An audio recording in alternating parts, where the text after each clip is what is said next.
San Porfirio, obispo de Gaza, del 352 al 420. Porfirio nació en Tesalónica, Macedonia, el año 352, de padres ricos y virtuosos. Estudió en las escuelas más acreditadas de su provincia natal, haciendo grandes progresos en las letras humanas. El conocimiento que tenía de los libros santos le dio tal reputación que más tarde se acudió a él frecuentemente para consultar en materia de exégesis, pues resolvía mejor que nadie las dificultades de la Sagrada Escritura, al menos así lo escribe su biógrafo. Sirvióle de esta ciencia en particular para refutar las objeciones de ciertos herejes, por ejemplo de los discípulos de Arrio y Manes. Vida monástica. En el ardor de su juventud supo levantar el corazón lo suficiente para comprender que Dios vale más que todas las esperanzas de la tierra. Salió pues de su patria y dejó a su opulenta familia para retirarse al desierto de Esete, uno de los principales centros monásticos de Egipto. Acontecía esto hacia el año 372, cuando Porfirio tenía 20 años. En él se mantuvo 5 años entregado a los rigores de una austerísima vida, hasta que el deseo de visitar los santos lugares y adorar aquellos sitios regados por la sangre del Redentor le sacó del desierto. Fue luego a vivir durante otros 5 años en una gruta cercana al Jordán, determinado a llevar allí vida eremítica. Lo insalubre del lugar y las terribles mortificaciones a que se entregaba arruinaron completamente su salud. Contrajo un tumor en el hígado, complicado con calentura permanente, viéndose por ello obligado a retirarse a Jerusalén. Corría probablemente el año 382. Allí le encontró su futuro biógrafo, Marcos, joven copista de manuscritos que había fijado su residencia en la ciudad santa tanto por devoción como porque allí había encontrado ocasión de ejercer su arte. Asiduo a los oficios del Santo Sepulcro, Marcos notó la asistencia cotidiana de un monje, joven anacoreta de tez biliosa, piel seca, espalda encorvada, que andaba penosamente apoyado en un bastón. Veíale cada día con el cuerpo inclinado, acercarse con dificultad hasta el altar para recibir la Sagrada Eucaristía, y después de larga acción de gracias, retirarse a su albergue con el rostro radiante y tranquilo. Qué bien se echaba de ver lo mal que correspondía el pobre cuerpo al alma que le daba vida. Marcos se sintió movido a compasión a la vista del enfermo, viéndole subir un día con mucha dificultad las pocas gradas de la escalera que conduce a las 3 puertas de entrada de la iglesia del Santo Sepulcro, le ofreció el brazo. Porfirio rehusó este alivio por virtud, pero desde entonces trabóse entre ambos una amistad que sólo la muerte debía romper. El copista se puso al servicio del monje que le encargó un viaje a Tesalónica. Tratábase de vender los bienes de Porfirio, porque había sabido la muerte de sus padres y, además, porque sus hermanos no lo necesitaban. El encargo fue cumplido pronto y bien. Sacó de la venta 4.500 monedas de oro, que distribuyó a los pobres y a los monasterios de Egipto y Palestina. ¿Cuál no sería la sorpresa de Marcos, cuando a su regreso encontró a Porfirio lleno de salud y de vida, de tal modo cambiado que apenas era reconocido? Marcos abrazó a su amo y le suplicó le dijera cómo se había operado un cambio tan repentino y tan maravilloso. No te sorprendas, hermano mío, respondió el santo. Antes bien admira la bondad de nuestro Señor Jesucristo. Hace 40 días me encontraba abrumado por los dolores. Penosamente llegué, según mi costumbre, a la tumba del Salvador, y estando allí vencido por el dolor, caí desvanecido. Mis miembros quedaban rígidos, mi cuerpo parecía muerto, pero mi alma estaba viva como nunca. Gozaba de la vista de mi Salvador crucificado. A su derecha estaba el buen ladrón, y como él exclamé, Señor, acuérdate de mí cuando hayas llegado a tu reino. Apenas hube pronunciado estas palabras cuando Jesús mandó al buen ladrón que me socorriera, y éste descendiendo de la cruz vino y me abrazó, y tomándome de la mano me condujo a Jesús. El divino Maestro descendió entonces de la cruz y me dijo, toma este leño y guárdalo. Tomé al momento el precioso obsequio, y apenas el leño tocó mis espaldas, todo mi cuerpo se enderezó. Estaba curado. La curación de Porfirio no trajo cambio alguno en las relaciones de los dos amigos. El copista hubiera deseado trabajar solo, creyendo poder ganar lo suficiente para el sostenimiento de su amo y el suyo. Pero el monje no lo consintió, acordándose que San Pablo, después de predicar y evangelizar todo el día, tomaba el tiempo a la noche para trabajos manuales, ganando así su pan y evitando su ser carga a nadie. El antiguo solitario se hizo batanero y curtía cueros para ganar su sustento. Su alimento era de solo pan y algunas verduras cocidas, y un poco de vino aguado que le habían ordenado por su mal de estómago. Los días festivos añadía un poco de aceite y queso, tomando la comida al mediodía, pues los demás días no rompía el ayuno hasta después de puesto el sol. Nombramiento episcopal inesperado. La fama de sus virtudes se extendió tanto por Jerusalén que Juan, patriarca de esta ciudad, le ordenó de sacerdote, a pesar de sus lloros y protestas. El mismo día le encomendó la custodia de la verdadera cruz en la capilla del Calvario. Porfirio se acordó entonces de las palabras que le dirigió Cristo en su visión. Toma este leño y guárdalo. Y con humildad se sometió a la voluntad divina. Tenía a la sazón 40 años y corría el 392. 3 años después de la ordenación sacerdotal de Porfirio, murió Eneas, obispo de Gaza. El clero y los fieles de esta ciudad, aunque poco numerosos, no podían entenderse para el nombramiento del sucesor, y acudieron al metropolitano de Palestina, Juan, obispo de Cesarea Marítima, el cual puso los ojos en Porfirio.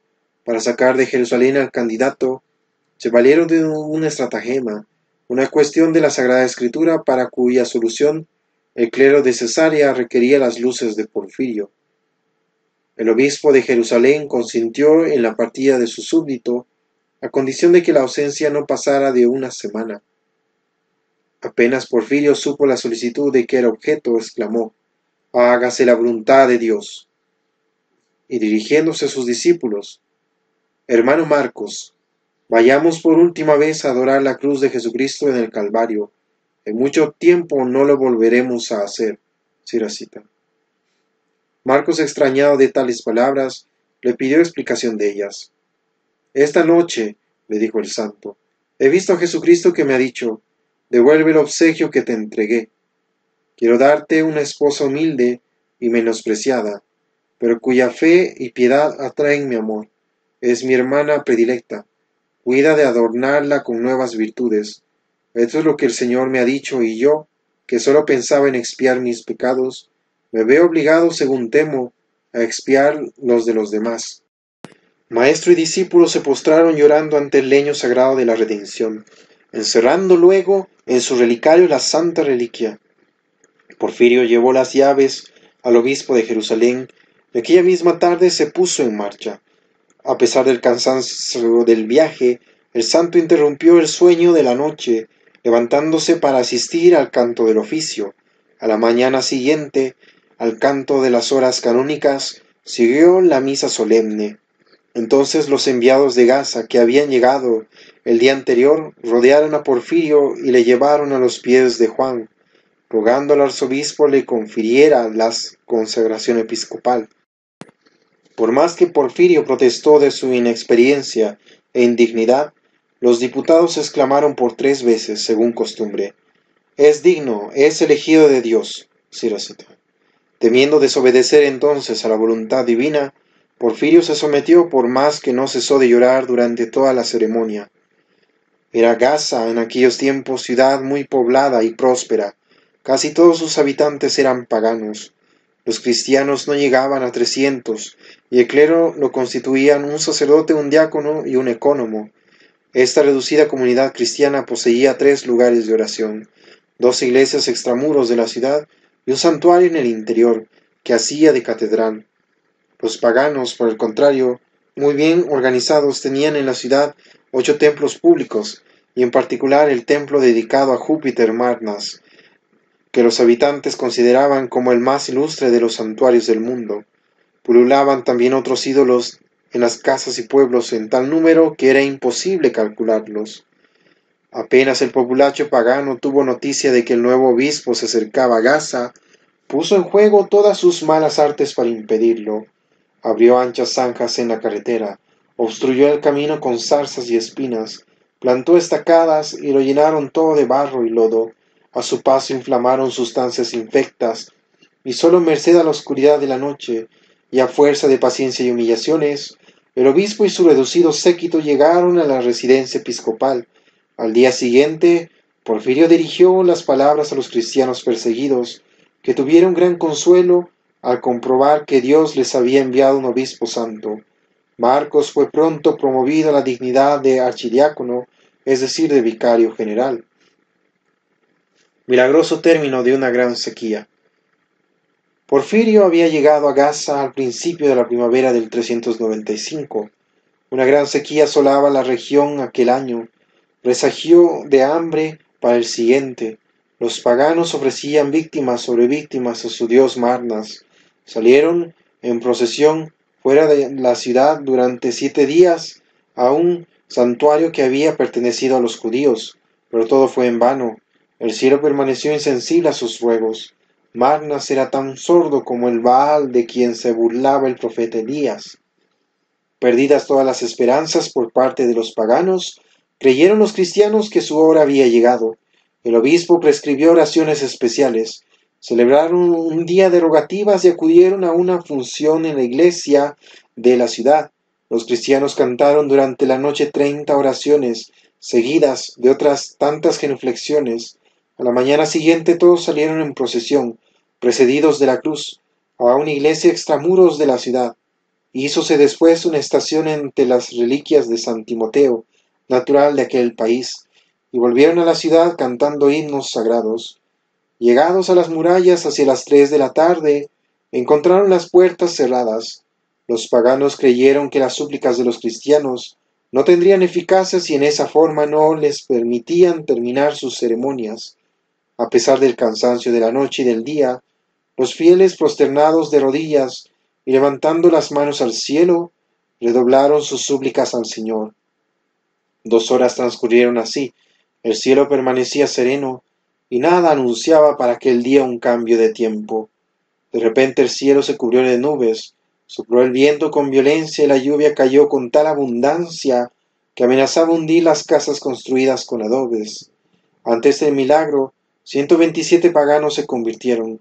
Abrieron las puertas a los cristianos que con extraordinario alboroto se dejaron calar por la lluvia, y junto con ellos entraron en la iglesia exclamando: «Solo Cristo es Dios.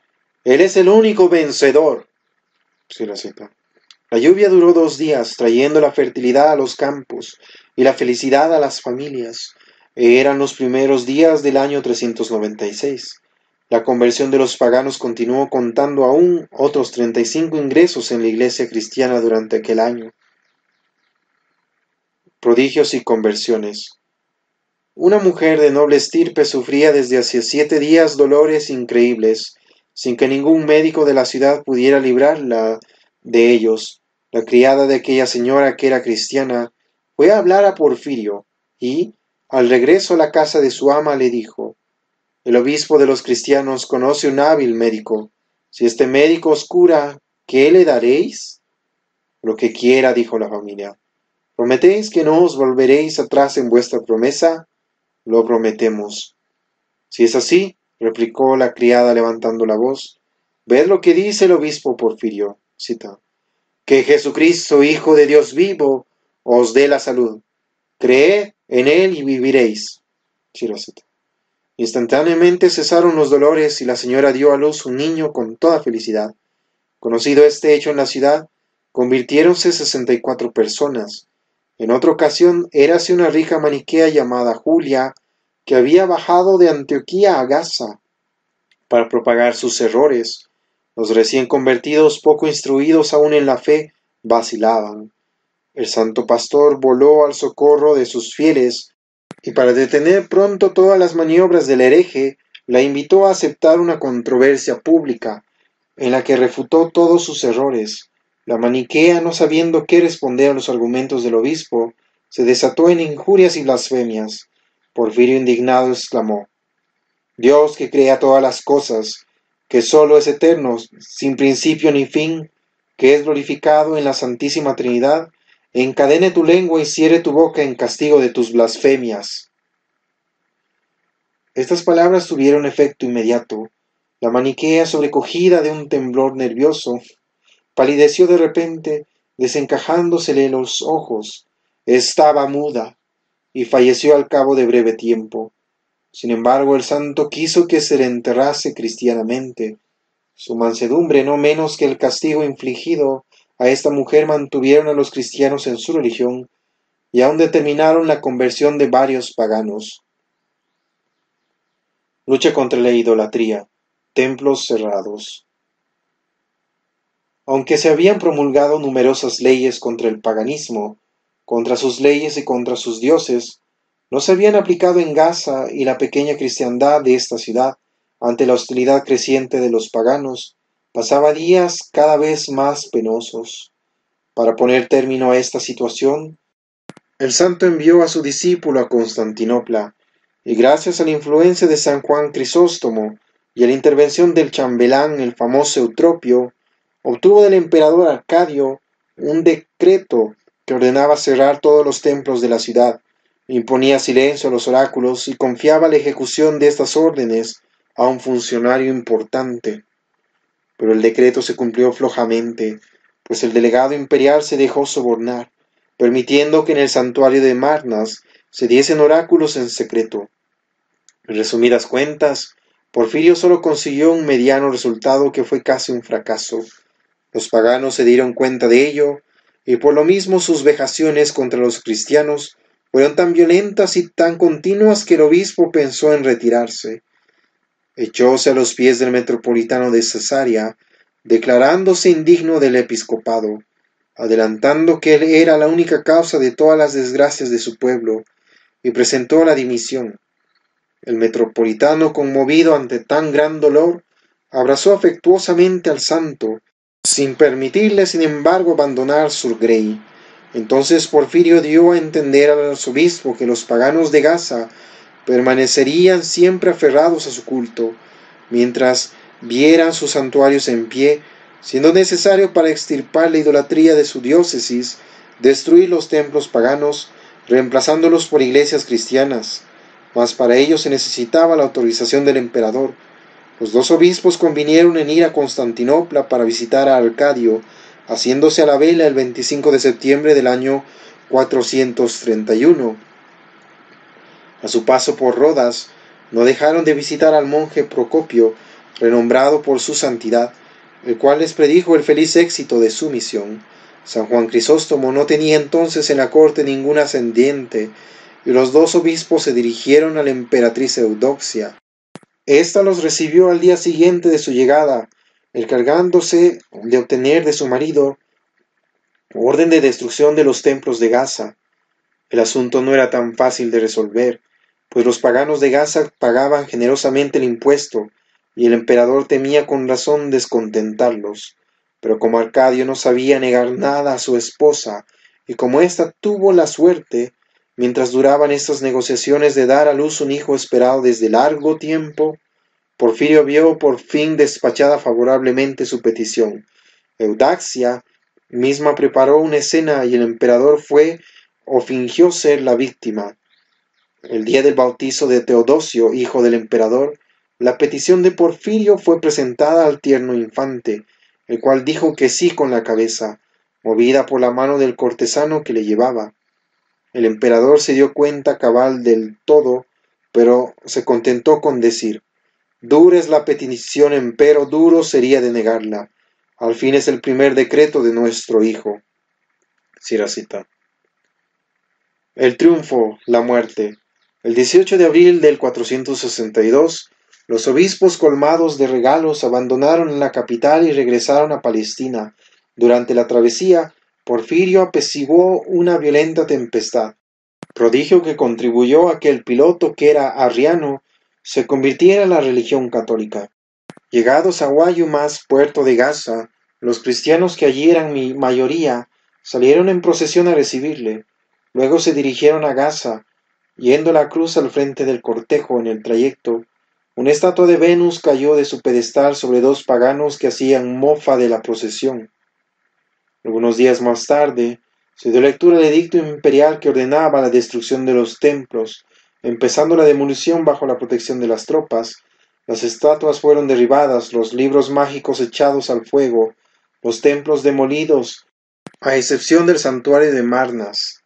En cuanto a este último, un niño de 7 años a quien por casualidad su madre había llevado ante el templo, exclamó de repente con acento inspirado: «Quemad este templo hasta los cimientos, pues muchos crímenes se han cometido en él, y muchos sacrificios humanos se han hecho aquí. Cuando esté quemado, construid en su solar una iglesia al Dios verdadero». Y añadió: «No soy yo quien habla, sino Jesucristo quien habla en mí». Cierra cita. Había dicho esto en siríaco, lengua del país, pero llevado a presencia del obispo, lo repitió en griego, lengua que ignoraba por completo. Diéronse pues órdenes para que se hiciera punto por punto todo lo que el niño había dicho. Pronto las llamas dominaron el edificio y los muros se desplomaron. El obispo hizo construir enseguida, sobre el emplazamiento de este templo, una vasta y hermosa iglesia a la que se dio el nombre de la emperatriz Eudoxia, su principal bienhechora. Al cabo de 5 años de un trabajo ininterrumpido, fue terminada e inaugurada el día de Pascua del año 407 con gran solemnidad. Porfirio vivió aún largos años durante los cuales su ocupación constante fue infundir en las almas un profundo amor al reinado de Jesucristo. Asistió en diciembre del 415 al concilio de Discópolis o de Lida, ante el cual hubo de comparecer el heresiarca Pelagio. Por fin, después de haber distribuido todos sus bienes a los pobres y lleno de achaques, se durmió plácidamente en la paz del Señor el 26 de febrero del año 420. Otros santos. San Alejandro Obispo. Ocupó la sede episcopal de Alejandría en el 313, portándose como buen pastor con sus ovejas, a las que procuraba el sustento necesario y las apartaba de los manjares nocivos que solapadamente les presentaban los herejes, verdaderos envenenadores del pueblo. Alejandro combatió con cuantos medios pudo la herejía de Arrio, que negaba ser el Hijo de Dios consubstancial con el Padre. Reunió nuestro santo 2 concilios de Alejandría, y en ellos se condenó el error de Arrio y el de su amigo Melesio, que hacía mucho daño entre los fieles. Luego se condenó solemnemente esta herejía arriana en el memorable concilio de Nicea, celebrado el año 325, el cual asistieron el emperador Constantino y 318 obispos. Alejandro siguió gobernando santamente su diócesis hasta que Dios le llamó así el 25 de febrero del año 326. San Néstor, obispo y mártir. Es una de las muchas víctimas que hizo Decio en la comarca de Panfilia. Ejercía el cargo de obispo y se distinguió siempre por su gran talento y sobre todo por su santidad. Una vez preso por los sicarios del emperador, exteriorizó su condición de cristiano y confesó ante el tribunal que jamás emperador alguno de la tierra sería capaz de apartarle de su amor a Jesús, emperador del cielo. Esta manifestación hizo que el juez le condenara a morir crucificado como Jesús. Sufrió el martirio con inmensa alegría por caberle la dicha de morir como su maestro. Desde la cruz alentaba a los cristianos que le miraban a que supiesen sufrir por Dios para ser con él glorificados. Sus postreras palabras fueron, cita: «Hijos míos, doblad las rodillas y bendigamos al Señor». Cierra cita. Después de pronunciarlas, Néstor entregó su espíritu a Dios. Eran las 3 de la tarde del 5.º día de la semana o viernes. San Juan de Gorce, abad. Nació este santo abad benedictino a fines del siglo IX en un pueblo de Lorena llamado Bandieres.